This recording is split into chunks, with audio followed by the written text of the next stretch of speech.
4 ની વિભાજ્યતાની ચાવી. તો શું છે ભાઈ જુઓ કે જે સંખ્યાના એકમ અને દશકના અંક વડે બનતી સંખ્યાને જો 4 વડે નિશેષ ભાગી શકાય તો તે સંખ્યાને પણ 4 વડે નિશેષ ભાગી શકાય. બોલો ચલો. જે સંખ્યાના એકમ અને દશકના અંક વડે બનતી સંખ્યાને જો 4 વડે નિશેષ ભાગી શકાય તો તે સંખ્યાને પણ 4 વડે નિશેષ ભાગી. હવે 4 વડે નિશેષ એકમ અને દશકના સંખ્યા વડે બનતી સંખ્યા 4 વડે નિશેષ ભાગી એટલે કે 4 હોય, 4 દુ 8 હોય, 4 તરી 12 હોય, ચોકું ચોકું 16 હોય, 4 પંચા 20 હોય, 4 છંગ 24, 4 સિત્તા 28, 4 અઠ્ઠા 32 ને 4 નવા 36 ને 4 દાન 40. એમાંથી કોઈ પણ એક સંખ્યા હોવી જોઈએ. દાખલા તરીકે આપણે 512 લીધા તો અહીંયા એકમ અને દશકનો માં એકર બગડ 12 બન્યા તો 12 ને 4 વડે ભાગી શકાય. 4 એકા 4, 4 દુ 8, 4 તરી 12 ભાગી શકાય. તો 512 ને પણ 4 વડે ભાગી શકાય. ચેક કરીએ આપણે. જુઓ 4 એકા 4, 5 માંથી 4 ગયા તો 1 ઉપરથી ઉતાર્યો 1 એટલે 11 રહ્યા. 4 દુ 8, 11 માંથી 8 ગયા તો 3 ઉપરથી ઉતાર્યો બગડો 32 થયા. 4 અઠ્ઠા 32, 32 માંથી 32 ગયા 0 0, શેષ 0 આવી ગઈ. હવે 512 હોય કે 912 હોય કે 812 હોય કે 8912 હોય કે 9812 હોય, અહીંયા 12 આવે એટલે એને 4 વડે ભાગી. તો જુઓ આપણે બીજું ઉદાહરણ લઈએ. 9812 છે તો 4 દુ 8, 9 માંથી 8 ગયા તો 1 ઉપરથી ઉતાર્યો 8ડો, ચોકું ચોકું 16, 18 માંથી 16 ગયા તો 2 ઉપરથી ઉતાર્યો 1ડો એટલે 21, 4 પંચા 20, 21 માંથી 20 ગયા તો 1 ઉપરથી ઉતાર્યો બગડો એટલે 12, 4 તરી 12 0 ચાલ આવી ગયો. તો શું હતી ચાવી કે જે સંખ્યાના એકમ અને દશકના અંક વડે બનતી સંખ્યાને જો 4 વડે નિશેષ ભાગી શકાય તો તે સંખ્યાને પણ 4 વડે નિશેષ ભાગી શકાય. 9 ની વિભાજ્યતાની ચાવી શું કહે છે કે જે સંખ્યાના અંકોના સરવાળાને 9 વડે નિશેષ ભાગી શકાય તે સંખ્યાને પણ 9 વડે નિશેષ ભાગી શકાય. બોલો ચલો. જે સંખ્યાના અંકોના સરવાળાને 9 વડે નિશેષ ભાગી શકાય તે સંખ્યાને પણ 9 વડે નિશેષ ભાગી શકાય. એક ઉદાહરણ લઈએ આપણે. 4554 સરવાળો કરીએ. 4 + 5 એટલે 9, 9 ને 5 14, 14 ને 4 18, 18 ને 9 વડે ભાગી શકાય. તો માટે 4554 ને પણ 9 વડે ભાગી શકાય. ચેક કરી લઈએ. ચલો 4554 તો 4 એ 9 થી નાના છે એટલે બે આંકડા લેવા પડશે.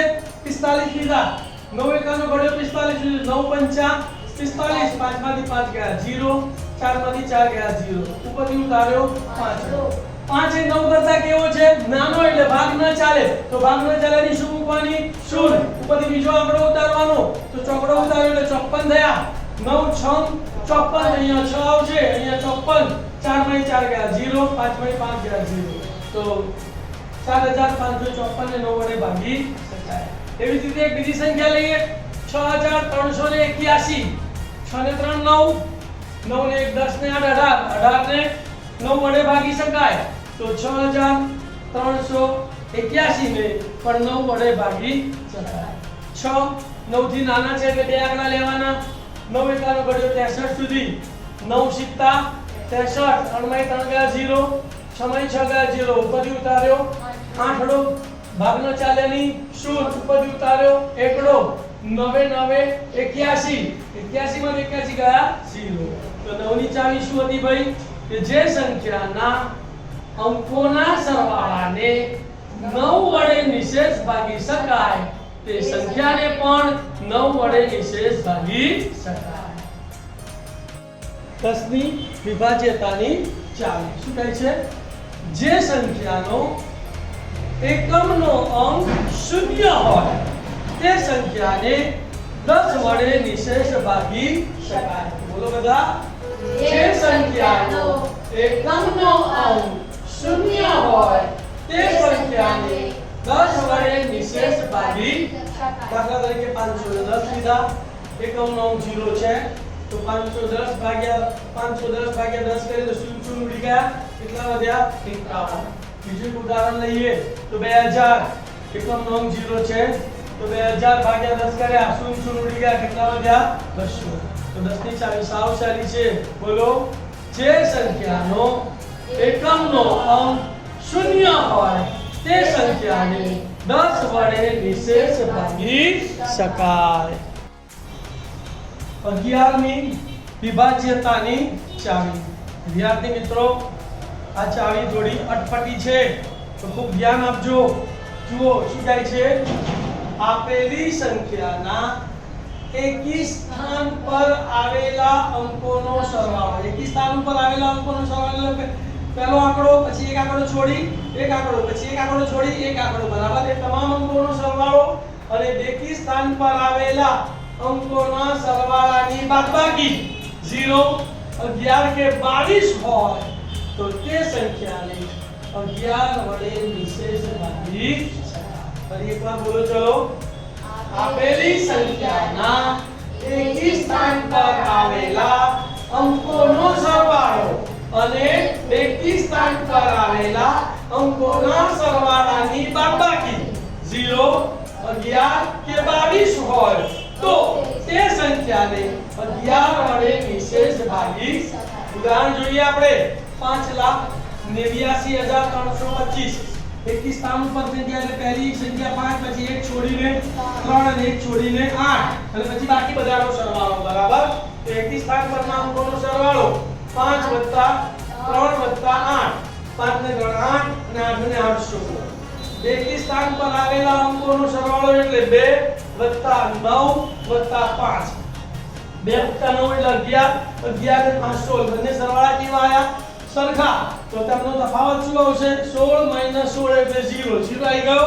તો આ સંખ્યાને 11 વડે નિશેષ ભાગી શકાય. ચેક કરીએ, ચલો. 5,89,325 ભાગ્યા 11 તો 5. 11 થી નાનો છે એટલે કેટલા આંકડા લેવા પડશે? 2. 11 નો ઘડિયો ક્યાં સુધી બોલવાનો? 58 સુધી. 11 × 5 = 55 અને અહીંયા 5 અને અહીંયા 55. 8 માંથી 5 ગયા તો 3, 5 માંથી 5 ગયા તો 0. ઉપરથી ઉતાર્યો 9 એટલે કેટલા થયા? 39. તો 11 તરી 33. 39 - 33, 9 માંથી 3 ગયા તો 6, 3 માંથી 3 ગયા તો 0. ઉપરથી ઉતાર્યો તગડો એટલે 63. 11 ગયાનો ઘડિયો ક્યાં સુધી બોલવાનો? 63. 11 × 6 = 66 તો વધી જાય તો 11 × 5 = 55. અહીંયા 5 લખવાનું અને અહીંયા 55 લખવાનું.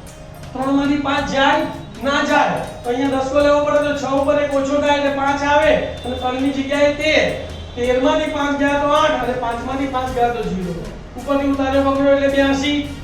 11 × 88 વધી જાય તો 11 × 7 = 77. તો અહીંયા 7 આવશે અને અહીંયા 77 આવશે. ફરી 2 માંથી 7 જાય ના જાય તો 8 ઉપર 10 લેવો પડે એટલે 8 ઉપર 7 અને 2 ઉપર 12. તો 12 માંથી 7 જાય તો 5, 7 માંથી 7 ગયા તો 0. ઉપરથી ઉતાર્યો પાછળો 55 લઈ ગયા 11 × 5 = 55, 55 માંથી 55 ગયા તો 0. તો ખ્યાલ આવી ગયો. 11 ની ચાવી શું કહે છે? બોલો, કે આપેલી સંખ્યાના એકી સ્થાન પર આવેલા અંકોનો સરવાળો અને બેકી સ્થાન પર આવેલા અંકોના સરવાળાનો તફાવત 0, 11 કે 22 હોય તો તે સંખ્યાને 11 વડે નિશેષ ભાગી શકાય. લખી લો, ચલો.